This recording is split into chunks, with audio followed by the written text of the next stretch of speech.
Continue কৰিম যিখন AEGCL paper solve কৰি আছিলোঁ ওৱান পাৰ্টখিনি প্ৰথমটো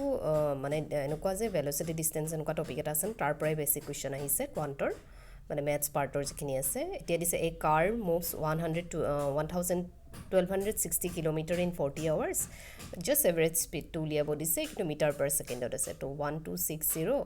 তো আমি জানো মানে যেটো আমাৰ কি স্পীড উলিয়াবলৈ দিয়ে ডিষ্টেন্স বাই টাইম তো আমি যেহেতু তাক হেয়াত কনভাৰ্ট কৰিব লাগিব তো তাক আমি মিটাৰ পাৰ ছেকেণ্ডলৈ কনভাৰ্ট কৰি ল'ম just to the calculation part কৰিলে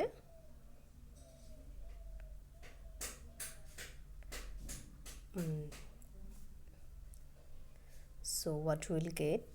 cancel out কৰি যদি আমি চাওঁ let this 2 times 5 times 2 ৰে যদি এইটো cancel out কৰোঁ to 6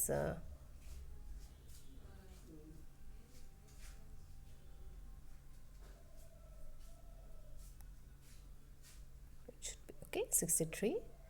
then again দুটাকে 3 ৰে গৈ আছে 3 ৰে 2 times and 3 ৰে 31 so our answer will be 31/12 okay just let me check প্ৰথম আমি অলপ সিম্পলিফাই কৰি লওঁ ইমান বেছি ক্যালকুলেশন পাৰ্ট আমি নকৰো ডিভাইডেড বাই 40 যদি আমি কৰো আমি যদি 4 ৰে এইটো ডিভাইড কৰো 4 divided by 126 will get so তো আমি পাম 31.5 okay এটা ইজি হৈ যাব so 31.5 1000 divided by 60 into 60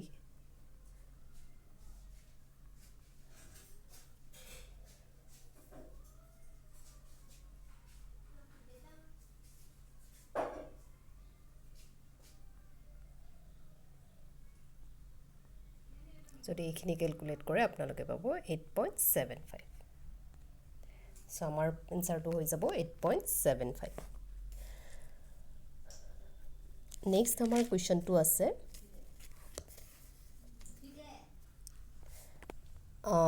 an aeroplane covers a certain distance at a speed 280 km/h in 14 hours to cover the same distance in 9 hours 48 minutes it must travel at a speed to prothom jetu information dia ase je 280 km jay 14 hours opra to ami 280 km amar jetu speed kwa velocity kwa eitu information dia ase aru eta amak dia ase time to dia ase 14 hours ami janu speed is equal to distance by time jodi ami yar pra distance uliabo lage ami koribo ligbo speed into time so আমি ইয়াতে distance to উলিয়াই লওঁ 280 into 14 এইটো আমাৰ distance হৈ যাব আমি calculate কৰিব বিচাৰিলে কৰি লবও পাৰো নকৰিলে আমাৰ কথা নাই so this is our distance এতিয়া আমাক টাইম দিয়া আছে তো টাইমটোৰ পৰা আমি ভেলোচিটি উলিয়াব লাগিলে টাইমটো দিয়া আছে আমাক 9 hour 48 minutes so আমি এইটো 9 hour to hours ত আছে এইটোক আমি কনভাৰ্ট কৰিব লাগিব মানে hours হলে minutes to to যদি আমি কৰো আমি 12 ৰে যাই এটো 4 times 12 ৰে 5 by 4 that is 0.8 তো আমাৰ টাইম টু টোটাল টাইম তো হ'ব 9.8 so আমি ইয়াতে লিখি দিব পাৰিম this is our 9.8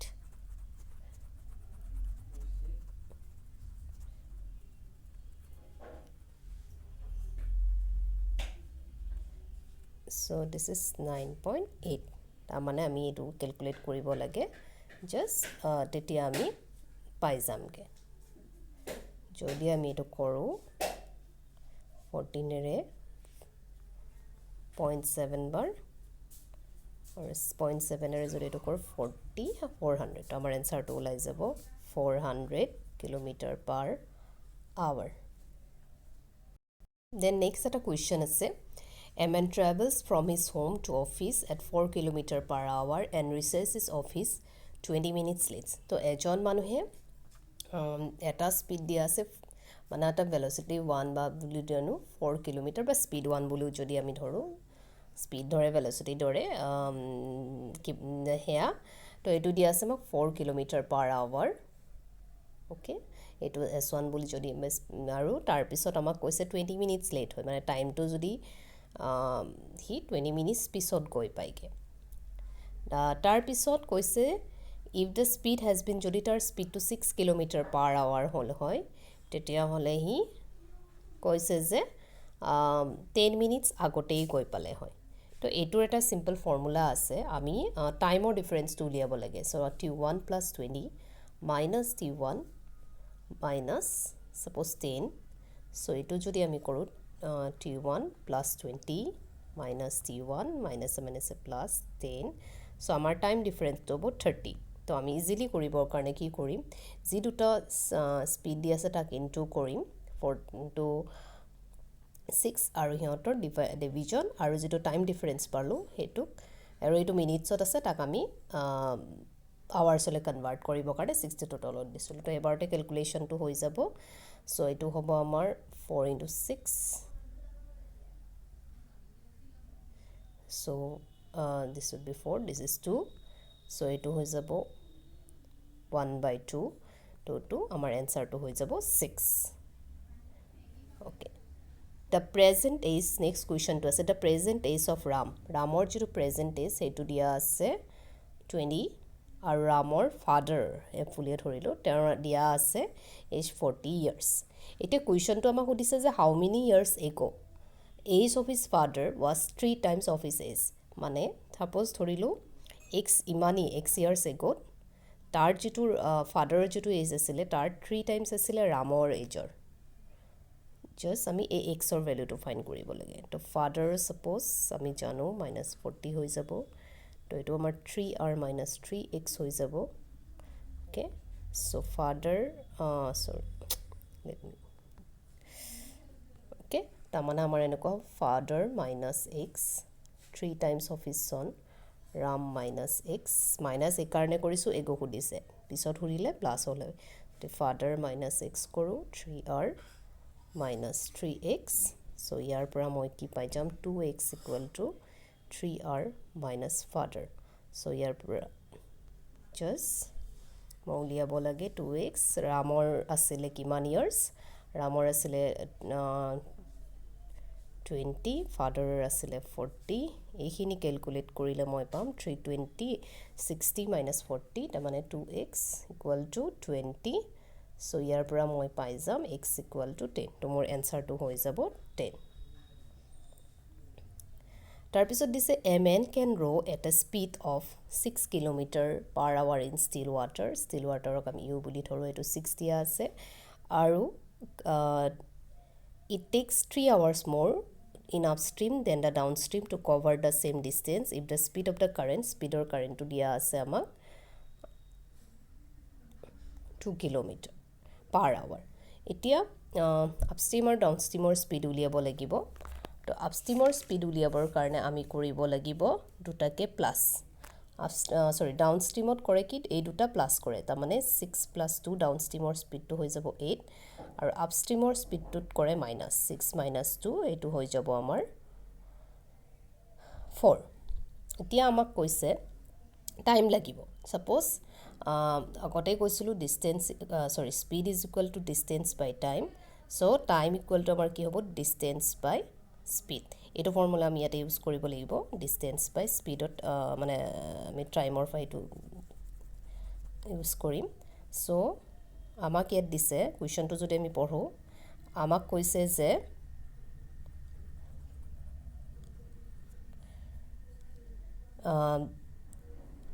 it takes 3 hours more in আপষ্ট্ৰীমত যেতিয়া যাব তাক 3 ঘণ্টা বেছি লাগিব কম্পেয়াৰ টু ডাউনষ্ট্ৰীম তো আপষ্ট্ৰীমৰ টাইমটো মই ক'লোঁ কেনেকৈ উলিয়াওঁ ডিষ্টেঞ্চ বাই স্পীড তো আপষ্ট্ৰীমৰ ডিষ্টেঞ্চটো দিয়ে থাকিল ছাপ'জ ডি বুলি ধৰিলোঁ আৰু আপষ্ট্ৰীমৰ স্পীডটো আছিলে 4 মাইনাছ আৰু ডিষ্টেঞ্চ আৰু ডাউনষ্ট্ৰীমৰ স্পীডটো আছিলে আমাৰ 8 আৰু এইটো আমাক এজ পাৰ কুৱেশ্যন দিয়া আছে 3 চ' এতিয়া যদি আমি কৰোঁ দিছ ইজ 8 2d - t হৈ যাব 2d - t is equal two 3 চ' ইয়াৰ পৰা আমি ডিষ্টেঞ্চ পাই যাম 8 3 = 24 তো আমাৰ এনচাৰটো ওলাব লাগে 24 কিলোমিটাৰ অপশ্যন ডি তাৰপিছত আমাক সুধিছে 81টো A man completes a journey in 10 hours. He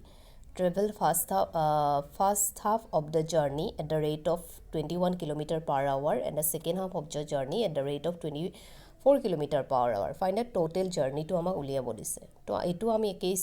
calculation লগাম যে টাইমৰ ক্ষেত্ৰত আমাৰ কি হয় ডিসটেন্স বাই স্পিড ইয়াতে প্ৰথম যেটো ডিসটেন্স আছে মানে আধা ডিসটেন্স d/2 যদি আমি ডিসটেন্স ধৰো আধা ডিসটেন্স কৈছে 21 আৰু বাকি যিখিনি ৰিমেইনিং ডিসটেন্স আছে সেইখিনি কৈছে 24 তো এই গোটেইখিনি ডিসটেন্স যাওঁতে তেওঁক লাগিছে 10 hours okay so d/2 লিখাতকে আমি ডাইৰেক্ট লিখি দিব পাৰো d/2 into 21 plus d/2 into 24 is equal to 10 ইয়াৰ পৰা আমাৰ 2 so আমি লিখিব পাৰো d/21 ত এটা 7 into 3 হৈ আছে তো 3 আমি কমন লব পাৰো মানে এনেকুৱা লিখিব পাৰো ন d plus d by এটো আমি লিখিব পাৰো 10 into 2 into 3 ইয়াতে মোৰ থাকি যাব তেতিয়া 7 আৰু ইয়াতে মোৰ থাকি যাব তেতিয়া 8 so এইখিনি যদি থাকে d/7 plus d/8 is equal to 10 into 2 into 3 ইয়াৰে যদি আমি 7 into 8 এ ৰাখি দিও মানে 8 plus 7 আমাৰ হৈ যাব 15d আৰু এইফালে মোৰ 10 into 2 into 3 এইখিনি জাস্ট এই কাৰণে এহা কৰা নাই ক্যালকুলেশন পাৰ্টত ইজি হ'ব তো ইয়াতে যদি মই ক্যালকুলেট কৰো 3 5 15 and 5 2 10 তো d is equal to ultimately আমি পালো 7 into 8 into 2 into 4 so 8 2 is 16 16 2 is 32 32 into 7 7 2 is 40 3 7 is 20 2 to 4 আমাৰ answer to ওলাই যাব 224 that is option B is correct তাৰপিছত 82 টো আকৌ এটা সিৰিজ দিয়া আছে প্যাটাৰ্ন এটা উলিয়াব লাগিব এটো মিছিং প্যাটাৰ্ন নাম্বাৰটো উলিয়াব লাগে just difference for sub initially difference হ'ব কাৰণ নিয়াৰ বাই নাম্বাৰ হয় সো 5 1 হৈ আছে 6 আৰু 2 ৰ ডিফাৰেন্স 3 8 ৰ মাজৰ ডিফাৰেন্স 9 sorry not 9 প্ৰথমটো ডিফাৰেন্স হৈ আছে 1 নেক্সট টো ডিফাৰেন্স হৈ আছে 3 9 plus 5 5 নেক্সট টো ডিফাৰেন্স হৈ আছে 14 7 7 তো আমি নেক্সট টো ডিফাৰেন্স আমি কিমান পাম 9 সো 21 plus 9 কৰিলে আপোনালোকে পাব 30 that is option A is correct তাৰ পিছত আমি নেক্সট কোৱেশ্চন তো চাও এগেইন প্যাটাৰ্ন টাইপে দিয়া আছে এটাৰ প্ৰথমতে আমি ডিফাৰেন্সে চাও 6 তাৰ পিছত ডিফাৰেন্স আমাৰ হৈ আছে 10 তাৰ পিছত 18 আৰু 32 ৰ মাজত 14 তাৰমানে আমি গম পাইছো হটা 4 4 কো ইনক্ৰিজ হৈ গৈছে তো নেক্সট ডিফাৰেন্স তো হ'ব 18 তো এইখিনি যদি আপোনালোকে কৰে পাব 50 তো অপচন হৈ যাব আমাৰ C 50 এতিয়া দিছে ম্যান তো কোড কৰিছে NBO বুলি তো ম্যান MN AB NO তেতিয়া হলা আমাক SKY তো কৰিছে S ৰ পিছত কি হয় ST K ৰ পিছত আমাৰ কি হয় KIJKL Y ৰ পিছত আমাৰ হয় Z তো আমাৰ আনসাৰ তো হ'ব TLZ option C is the correct তাৰ পিছত ইয়াতে কেটামান দিছে সিজৰ টুক যদি ক্লথৰ লগত ৰিলেটেড কৰো তেতিয়া হলে আমি বাকি কিটা মানে কি কাপোৰ কাটিবলৈ আমি কেচি ব্যৱহাৰ কৰো তেতিয়া হলে আমি X ব্যৱহাৰ কৰো খৰি ফালিবলৈ আমি কুঠাৰ ব্যৱহাৰ কৰোঁ অপচন হৈ যাব আমাৰ A ওকে 86 টো আমাক সুধিছে কাৰ্ডিওলজি যদি হাৰ্টৰ লগত ৰিলেটেড হয় ইয়াৰ পৰা কোনটো মিলিব সায়েন্স ইনসেক্ট নিমিলে এক্স কেট নিমিলে তেতিয়া হলে আমাৰ অপচন হৈ যাব জুলজি টো আমাৰ এনিমেল ষ্টাডিৰ লগত ৰিলেটেড হয় তাৰ হাৰ্টৰ ষ্টাডিটো আমাৰ কাৰ্ডিওলজিৰ লগত যদি ৰিলেটেড হয় জুলজি ষ্টাডিটো আমাৰ এনিমেলৰ লগত ৰিলেটেড হয় এটা নেক্সট এটা সুধিছে ডক্টৰ যদি হস্পিটেলৰ লগত ৰিলেটেড হয় বাকি কেটাৰ কোনটো হ'ব অবিয়াসলি প্ৰফেশনৰ কথা কৈছে ডক্টৰ ক'ত থকা হস্পিটেল তেতিয়া হলে প্ৰফেসৰ ক'ত থাকিব কলেজ বাকি কেটা নাও নিমিলে sports fan stadium cow farm criminal jail একেটা নিমিল তো আমি মিলিম প্ৰফেসৰ কাৰণ প্ৰফেশনৰ কথা কৈছে ডক্টৰ ওয়াৰ্ক প্লেস হৈছে হস্পিটেল তেনেকে প্ৰফেসৰ ওয়াৰ্ক প্লেস হৈছে কলেজ তাৰ পিছত কৈছে বাৰ্ড যদি নেস্ট হয় বাকি কিটা কোন মিলিব ডগ হাউসত মিলিব নেকি এইটো কিবা মিলিব নে নিমিলে আমাৰ মিলিব স্কুৱেৰেলবোৰ ক'ত থাকে ট্ৰিট থাকে তাৰ পিছত কৈছে টেইলৰ যদি সুইট হয় আৰ্কিটেক্ট বিল্ডিং হ'ব লাগে কিন্তু যেটো এনসাৰস কিট এইটো দিয়া আছিল প্ৰবাবলি এইটো ভুল হ'ব পাৰে বাট এইটো বেছিকে মিলে কাৰণ সুইটটো কোনে প্ৰিপেয়াৰ কৰে টেইলৰে প্ৰিপেয়াৰ কৰে তেনেকা বিল্ডিংটো কোনে প্ৰিপেয়াৰ কৰে আৰ্কিটেক্টে প্ৰিপেয়াৰ কৰে তাৰপিছত কৈছে এগটো যদি অমলেট হয় ইয়াৰে ভিতৰত কোনটো মিলিব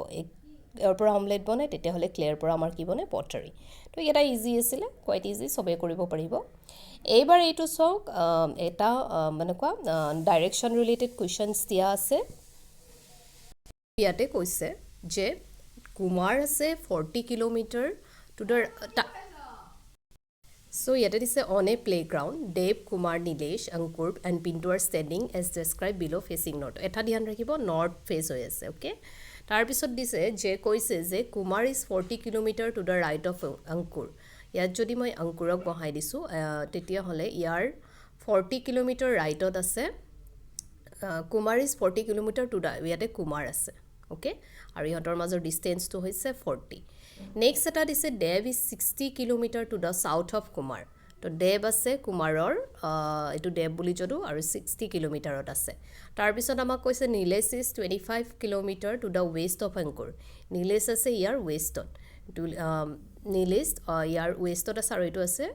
25 কিলোমিটাৰ ডিষ্টেঞ্চত তাৰপিছত কৈছে Pintu is 90 metre to the north of Dev দেৱৰ পৰা 90 অলৰেডি 60 গ'ল তাৰমানে এইফালে 30 হ'লে এইফালে এইটো আছে পিণ্টু তো এতিয়া সুধিছে সুধিছে which to the north east to of the person left of Kumar কুমাৰৰ লেফ্টত কোন আছে অংকুৰ এতিয়া অংকুৰৰ নৰ্থ ইষ্টত কোন আছে নৰ্থ ইষ্ট হ'লে এইটো নৰ্থ ইষ্ট চাউথ ৱেষ্ট তো এইটো ডাইৰেকশ্যনত তো অংকুৰৰ এইটো ডাইৰেকশ্যনত কোন আছে এইটো ডাইৰেকশ্যনত আছে পিণ্টু তাৰপিছত আমাক সুধিছে যে if a boy walks from Nilesh and meets Ankur followed by Kumar, Dev and then Pintu কিমান মিটাৰ ডিষ্টেঞ্চ মানে ৱাক কৰিলে তাৰমানে এজন কোনোবা আহিলে সি প্ৰথমতে নীলেশক লগ পালে নীলেশৰ পিছত অংকুৰ তাৰমানে সি প্ৰথম গ'ল 25 মিটাৰ যেটো নীলেশৰ পৰা ইয়ালৈ যাবলৈ 25 তাৰপিছত সি গ'ল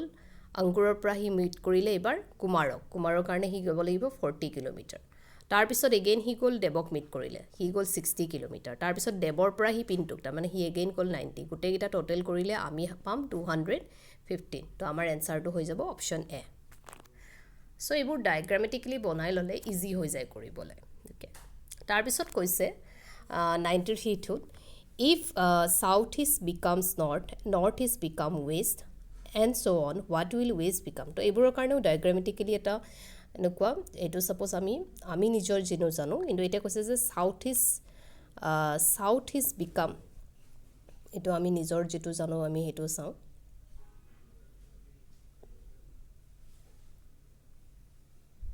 okay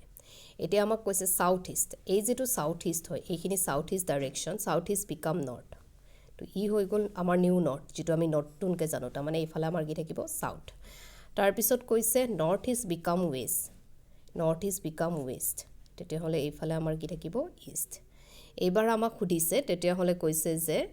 what will west became এতিয়া আপোনালোকে এই ৱেষ্টটো চাওক এই ৱেষ্টটো আমাৰ কোনটো পৰিল এইফালে আমাৰ নতুনকে যেটো আমি পাইছিলোঁ সাউথ আৰু এইফালে ইষ্টটো আমাৰ ৱেষ্ট বিকাম সাউথ ইষ্ট তো আমি এনেকে সলভ কৰিব লাগিব ডায়াগ্ৰামেটিক্যালি এনেই জাস্ট ওয়াৰ্ড পঢ়ি আমি কনফিউজ হৈ কিনে আমি ভুল টিক কৰি থৈ আহিম তাৰপিছত আমাক সুধিছে Asis went 15 kilometer to the west from এইবোৰ again diagrammatically Asise কৰিলে কি হি ঘৰৰ পৰা 15 কিলোমিটাৰ গ'ল এইটো Asisৰ starting point হি 15 কিলোমিটাৰ গ'ল to the west from his house then turn left turn কৰিলে and walk 20 kilometer again he গ'ল 20 kilometer then he turned east again he turn কৰিলে ইষ্টৰ ফালে আৰু ইষ্টৰ ফালে টাৰ্ণ কৰি এবাৰ কিমান গৈছে বুলি কৈছে 25 তাৰমানে অলৰেডি 15 এইখিনি লেকে তো 15 এ আছিল এইটো পইণ্টলৈকে তাৰপিছত হি আৰু ইফালে কিমান যাব লাগিব 10 তাৰপিছত কৈছে ফাইনালি টাৰ্নিং লেফ্ট এবাৰ লেফ্ট টাৰ্ণ কৰিলে কৰি এগেইন গ'ল হি 20 কিলোমিটাৰ গ'ল তো আমাক সুধিছে হাউ ফাৰ ইজ ফ্ৰম হিজ হাউচ তো আশিসৰ ঘৰ আছিল ইয়াতে তো ইয়াৰ পৰা ইয়ালৈকে ডিষ্টেঞ্চ আমি কিমান পালো এইখিনি ডিষ্টেঞ্চ আমাৰ হৈ গ'ল 10 কিলোমিটাৰ তো অপশ্যন হৈ গ'ল আমাৰ ডি তাৰপিছত 95 টো সুধিছে A is to the southeast of C, B is to the east of C, and northeast of A. If D is to the north of A and northwest of B, in which direction of C is D located? তাৰমানে আমাক সুধিছে A is to the south of C. তো আমি C টোক ধৰিলো locate কৰি ললো এইটো C. A ইয়াৰ ক'ত আছে A is to the southeast of C মই আপোনালোকক এইটো কৈছিলোঁ নৰ্থ চাউথ ইষ্ট ৱেষ্ট কেতিয়াবা যদি পাহাৰে মনত ৰাখিব আমি নৰ্থ ইষ্ট আমাৰ যদি এখন ইণ্ডিয়াৰ মেপ হয় মই ইমান বেছি বৰ বিশেষ মেপত ভাল নহয় বাৰু মানে এনেকুৱা লাইক ন এনেকুৱা আমাৰ ইণ্ডিয়াৰ মেপখন সৰি মানে আমাৰ যদি এখন আমাৰ ইণ্ডিয়াৰ মেপ হয় আমি নৰ্থ ইষ্টত আছোঁ তো আমি আমাৰ পাৰ্টটো আমি নৰ্থ ইষ্টত আছোঁ তো আমি এতেই গম পাম আমাৰ এইখিনি সেইকাৰণে আমি এইটো ইষ্ট এইটো নৰ্থ কাৰণ আমি নৰ্থ ইষ্টত আছোঁ আমি এক্সেক্ট ইষ্টতো নাই আমি নৰ্থ ইষ্ট পাৰ্টটোত আছোঁ আমি এইফালে এনেকৈ ধৰিব পাৰিম মানে মই আগতে মোৰ এনেকুৱা হয় কোনটো ফালে নৰ্থ চাউথটো ইজিলি মনত থাকে ইষ্ট ৱেষ্ট কনফিউজন হয় তো আমি মনত ৰাখোঁ যে নৰ্থ ইষ্ট ইণ্ডিয়াৰ কোনফালে আছে তেনেকৈ মনত ৰাখিলে হ'ল so' north south east and west তাৰপিছত কৈছে যে A is to the south east of C A আছে ইষ্টৰ চাউথ ইষ্টত মানে এনেকুৱা ক'ৰবাত যদি চি যদি ইয়াতে হয় এ এনেকুৱা এটা পজিশ্যনত আছে অ'কে কাৰণ চাউথ ইষ্ট বুলি কৈছে তাৰপিছত আমাক সুধিছে let me draw it properly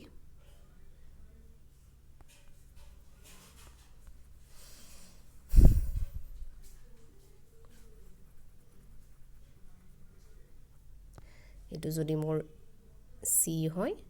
ইয়াতে মোৰ চাউথ ইষ্টত এ আছে এইটো মোৰ এ হৈ গ'ল তাৰপিছত আকৌ দিছে B is to the east of C ইয়াতে ক'ৰবাত বি আছে অ'কে ক'ৰবাত আছে আৰু আমি অলপ ফাৰ্ডাৰ লাইনটো পঢ়োঁ and north east of A কৈছে যে বি ইয়াৰে ইষ্টত আছে চৰি B is to the east of C ইয়াতে ক'ৰবাত বি আছে and north east of A এতিয়া মিলিছে নৰ্থ ইষ্টত আছে কাৰণ এইফালে ওপৰফালে নৰ্থ এইফালে ইষ্ট নৰ্থ ইষ্টত আছে আৰু কৈছে যে if D is to the north of A and north west of P D আছে ইয়াৰে নৰ্থত ডি ক'ৰবাত ইয়াতে ক'ৰবাত আছে আৰু নৰ্থ ৱেষ্টটো মিলিছেনে নাই চাওক এইটো ডাইৰেকশ্যন হ'ব লাগিব নৰ্থ ৱেষ্ট মিলিছে নৰ্থ ৱেষ্ট অফ পি তেতিয়া দিছে which direction of C is D located C কোনটো ডাইৰেকশ্যনত ডি আছে চিৰ এইটো ডাইৰেকশ্যনত আছে আৰু এইটো ডাইৰেকশ্যন হ'লে আমি কি বুলি কওঁ নৰ্থ ইষ্ট তাৰ মানে আমাৰ অপশ্যনটো হৈ যাব 95ৰ চি হোপফুলি মই বুজাব পাৰিছোঁ অকণমান মোৰ ইয়াতে কৰি মেলি দিবলৈ প্ৰব্লেম হয় বাট হোপফুলি বুজি পাইছে আৰু তাৰপিছত কৈছে যে এ বি চি আৰ and D are playing cards A and B are partners D faces towards north A faces towards west then who faces towards the south তাৰমানে কাৰ্ড খেলি আছে তো কাৰ্ড খেলিলে আমি কি কৰিব লাগিব আমি নিজৰ এনেকুৱা ফ্ৰণ্টে বহিব লাগিব তো তেতিয়া কৈছে যে ডি ফেচেছ টুৱাৰ্ডছ নৰ্থ তো ইয়াতে ডি ফেচ কৰাই দিলোঁ ইয়াতে ডি বহাই দিলোঁ আৰু এ আৰু বি পাৰ্টনাৰ বুলি কৈছে এ ফেচেছ টুৱাৰ্ডছ ৱেষ্ট তাৰমানে এ ইয়াতে বহিব লাগিব তেতিয়াহে ৱেষ্টৰ ফালে পৰিব আৰু এফালে বি হৈ যাব তো তেতিয়াহ'লে অট'মেটিকলি চি ইয়াতে আহিব তেতিয়া কৈছে চাউথ কোনে ফেচ কৰিব অভিয়াছলি চাউথ ডাইৰেকশ্যনটো কাৰণ এইটো নৰ্থ চাউথ আছিলে তো চাউথ এনেকৈ ডাইৰেকশ্যনটো কোনে ফেচ কৰি আছে চি এ ফেচ কৰি আছে অপশ্যন হৈ যাব আমাৰ এ তাৰপিছত কৈছে arrange the word given below in a meaningful sequence and then find the correct answer from the alternatives poverty population date unemployment disease so আমি এইটো অলপ লজিকেলি ভাবিব লাগিব যে কেনেকৈ কি হ'ব পাৰে প্ৰথমতে চাওক পপুলেশ্যন বাঢ়িলে কি হ'ব মানুহ যেতিয়া বাঢ়িব আনএমপ্লয়মেণ্টৰ সংখ্যাটো বাঢ়িব মানে প্ৰথম আমাৰ 2 আহিব তাৰপিছত আমাৰ 4 আহিব তো আনএমপ্লয়মেণ্ট বাঢ়িলে আমাৰ কি হ'ব আনএমপ্লয়মেণ্ট যদি বাঢ়ি যায় আনএমপ্লয়মেণ্ট বাঢ়িলে আমাৰ পভাৰ্টি বাঢ়ি যাব আমাৰ 1 আহি গ'ল পভাৰ্টি বাঢ়িলে কি হ'ব যেতিয়া বেমাৰ পাতিবোৰ বেছি হ'ব কাৰণ মানুহে ট্ৰিটমেণ্ট কৰিব নোৱাৰিব বেমাৰ পাতিবোৰ বেছি হ'ব আৰু বেমাৰ পাতিবোৰ বেছি হ'লে আমাৰ ডেথ হ'ব তো আমাৰ হ'ব অপশ্যন 3 তো এইটো এনেকুৱাকৈ লজিকেলি অলপ ভাবিব লাগিব তাৰপিছত কৈছে আকৌ এৰেঞ্জ কৰিব দিছে মিনিংফুল ছিকুৱেন্সত এইটো এটা presentation recommendation arrival discussion introduction তো এইটো মানে এনেকুৱা যে প্ৰেজেণ্টেশ্যন দেওঁতে আমি কেনেকুৱা কি কৰোঁ ছিকুৱেন্সটো সেইটো ছিকুৱেন্সত আমাক লাগিব তো ষ্টাৰ্টিঙতে কি আহিব এৰাইভেল আহিব তো আমি এইটো ইলিমিনেশ্যন এটা কৰিব পাৰোঁ যে এইটো নহয় আমাৰ প্ৰথম আমাৰ আহিব এৰাইভেল চ' এৰাইভেল আমি এৰাইভ কৰিলোঁ প্ৰেজেণ্টেশ্যন এটা দিবৰ কাৰণে আফটাৰ ডেট আমি কি কৰিম অভিয়াছলি এৰাইভেলৰ পিছত আমি ইণ্ট্ৰডাকশ্যন দিম অ'কে 3 পিছত 5 আহিব তো এইটো নহয় আমাৰ চ' 3 পিছত 5 আহিব তাৰপিছত ইণ্ট্ৰডাকশ্যনৰ পিছত আমি কি কৰিম এতিয়া আপোনাৰ চাওক 4ত এটা আছে ডিছকাশ্যন কৰিম নে আমি প্ৰেজেণ্টেশ্যন দিম অভিয়াছলি আমি কি দিম প্ৰেজেণ্টেশ্যন দিম প্ৰেজেণ্টেশ্যন দিয়াৰ পিছতহে আমি কি কৰিম আমি নিজৰ ডিছকাশ্যনটো ষ্টাৰ্ট কৰিম আৰু ডিছকাশ্যনৰ পিছত আমাৰ কোনোবাই যদি কিবা ৰিকমেণ্ড কৰে আমি সেই ৰিকমেণ্ডেশ্যনটো ল'ম তো আমাৰ অপশ্যন হৈ যাব এ তো বাৰু অকণমান লজিকেলি ভাবিলে এনচাৰবোৰ ওলাই যায় তাৰপিছত দিছে choose the word which is different from the rest so' Rigveda Yajurveda Ayurveda Samaveda গোটেইখিনিয়ে বেদ হয় কিন্তু এই তিনিখন এইকেইখন আমাৰ অলপ বেছিকেলি ৰিলিজনৰ লগত ৰিলেটেড আৰু যিটো আয়ুৰ্বেদা এইকেইটা মানে আমি পঢ়িছোঁ ন ঋগবেদা যজুৰ্বেদা অথৰ্ববেদা সামবেদা চ' আয়ুৰ্বেদা ইজ নট দ্য বেদ আমাৰ 4খন বেদ আছে আমি কনফিউজ হ'ব পাৰোঁ যে আয়ুৰ্বেদাও বেদ হয় নেকি নহয় আয়ুৰ্বেদা আমাৰ কি হয় আমাৰ যিবোৰ মেডিচিন আয়ুৰ্বেদিক মেডিচিন সেইবোৰৰ লগত ৰিলেটেড হয় তো বেদা যজুৰ্বেদা সামবেদা অথৰ্ববেদা হ'লে এখন বেদা এখন আছে কিন্তু আয়ুৰ্বেদা আমাৰ নহয় তাৰপিছত ইয়াতে আমাক এটা মিচিং ফিগাৰ মিলাব দিছে এইটো যদি আমি ড্ৰ কৰোঁ এইটো এনেকুৱা হ'ব লাগিব ন এইফালে এটা হ'বনে নাই এইটো এনেকৈ আহিব লাগিব তাৰপিছত এনেকৈ যাব লাগিব তো এনেকৈ অহা আৰু এনেকৈ যোৱা এইটোতো নহয় এইটো অনলিমিটেড হৈ গ'ল বাকী আমি এইটো পেটাৰ্ণটো মানে এনেকুৱা পেটাৰ্ণটো পাই গ'লো তো বাকী পেটাৰ্ণখিনিও আমি উলিয়াব লাগিব এটা আছে একজেক্টলি মানে এই বস্তুটোৰ তলত চাওক এইটো লাগি নাযায় ঠিক আছে এইটো লাগি নাযায় তো এইটো আমাৰ এইটো নহ'বগৈ এইটো আমাৰ ইনকাৰেক্ট আৰু পিছত এইটো একদম কৰ্নাৰত কৈছেগৈ কৰ্নাৰততো নাই মাজত আছে আমাৰ অপশ্যন ডি ইজ কাৰেক্ট চ' গোটেইখিনি পেপাৰ ছল্ভ হ'ল AEGCL গোটেইখিনি পাৰ্ট ৱাইজ মই ছল্ভ কৰি দিলোঁ APGCLখনক মই কৰি দিছোঁ হোপফুলি যিটো আপকামিং এক্সাম আছে জুনিয়ৰ মেনেজাৰৰ তাত নিশ্চয় হেল্পফুল হ'ব যিমানখিনি পাৰোঁ বাকীখিনি যিবোৰ ডিপাৰ্টমেণ্টেল এক্সামৰ জেনেৰেল ষ্টাডিজৰ পেপাৰ আছে সেইখিনিও ছল্ভ কৰাই দিব ট্ৰাই কৰিম যাতে বেলেগ চ'ৰ্চ আপোনালোকে বিচাৰিব নালাগে ফৰ POIQ মই যিমানখিনি পাৰোঁ ছল্ভ কৰাই দিব ট্ৰাই কৰিম কাৰণ কেতিয়াবা কি হয় POIQবোৰ চালে আইডিয়া এটা পোৱা যায় কেনেকুৱা কুৱেশ্যনছ আহিব পাৰে আৰু কেতিয়াবা এটা দুটা কমনো আহি যায় কাৰণ কি আৰু ষ্টেটিক পাৰ্টটোতো ইমান ডিফাৰেণ্ট হ'ব নোৱাৰে কাৰেণ্ট এফেয়াৰ্ছখিনি অভিয়াছলি চেঞ্জ হৈ থাকিব তো আই উইল ট্ৰাই মাই বেষ্ট যে মই সেইখিনিও কৰাই দিব পাৰোঁ যিমানখিনি পাৰোঁ যিখিনি ডিপাৰ্টমেণ্টেল এক্সাম হৈ গৈছে বা চলি আছে তাৰো GSখিনি কৰাই দিব পাৰোঁ আৰু যদি পচিবল হয় এছিষ্টেণ্ট মেনেজাৰৰ কুৱেশ্যন পেপাৰখনো কৰাই দিবলৈ ট্ৰাই কৰিম কাৰণ অকণমানটো চিমিলাৰ হ'ব চ' ডেটছ অল জনাব কেনেকুৱা কি পায় যদি ভাল পায় অকণমান লাইক ছাবস্ক্ৰাইব কৰিলে ভাল লাগিব যে মই অলপ মটিভেশ্যন পাম যে কিবা এটা বেনিফিট হৈছে মানুহখিনিৰ চ' ডেটছ অল থেংক ইউ